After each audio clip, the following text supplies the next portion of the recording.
All right, everybody, good afternoon. Mr. Breeze here.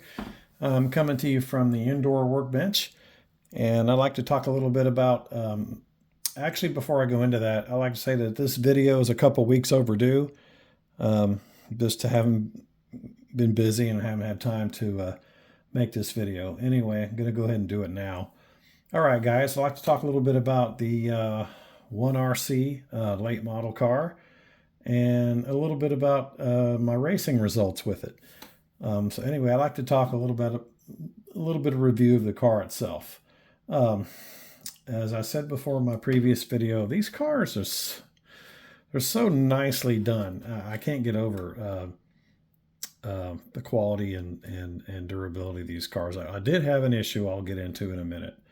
I did have one issue when I got the car home in the box, and I realized that I didn't have the instruction manual and decals in the box. And so what I did was we contacted 1RC, and they graciously sent me decal sheet, replacement decal sheet, and manual packet, which I got the manual right here.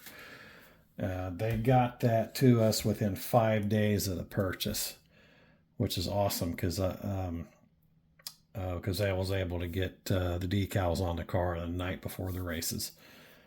So their customer service, by my experience, is excellent. Absolutely nothing to be afraid of there. Anyway, the car itself, I did have the car does handle well and drive great, but I did have one recurring issue during the races, and that is the one of the rear shocks actually kept coming apart on me during the races, and I ended up having to do is put it back on, and using a drop of CA glue, had to glue the cap onto the shock body itself with a little bit of CA glue. Other than that, I had no issues of durability with the car throughout the rest of the race day. Once I got through the qualifiers, by the time that I got into the mains, I had the issue with the shock resolved.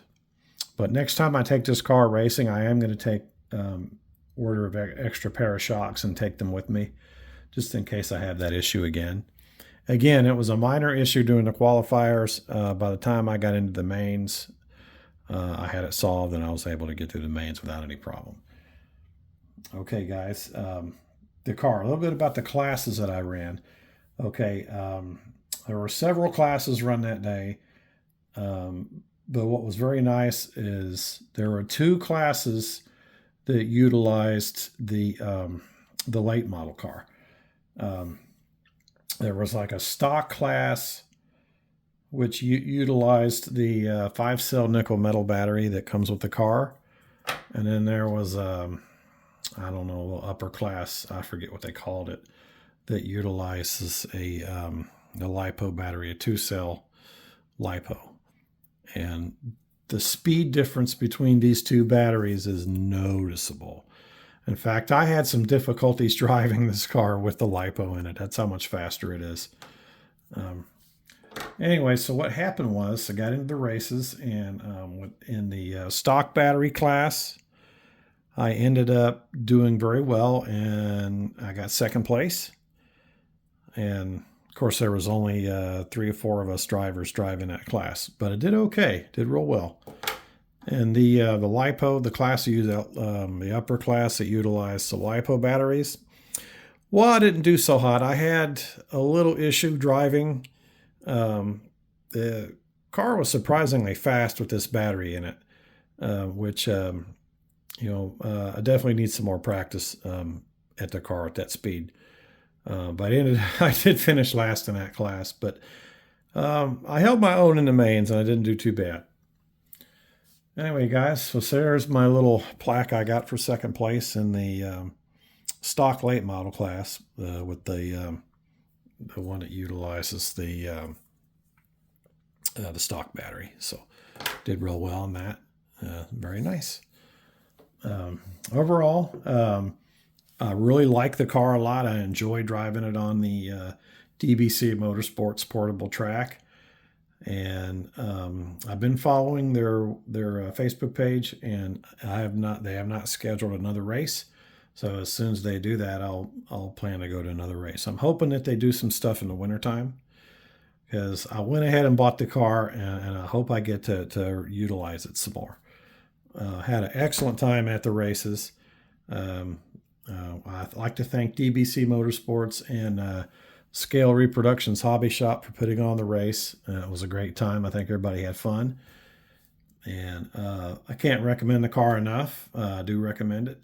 One thing I am going to do is the next time I go to the races with it, I am going to install a Futaba receiver and go ahead and use my 4PM. I think that was what was causing me issues with the LiPo battery class. Is I'm used to a little more precision. I need more adjustments in the radio, and I need some more practice driving at that speed. And then I think everything will be fine. Like I said, enjoyed the races, enjoy the car. I wouldn't hesitate to recommend you buy one. And there it is, guys. Had a good time, and look forward to racing it again.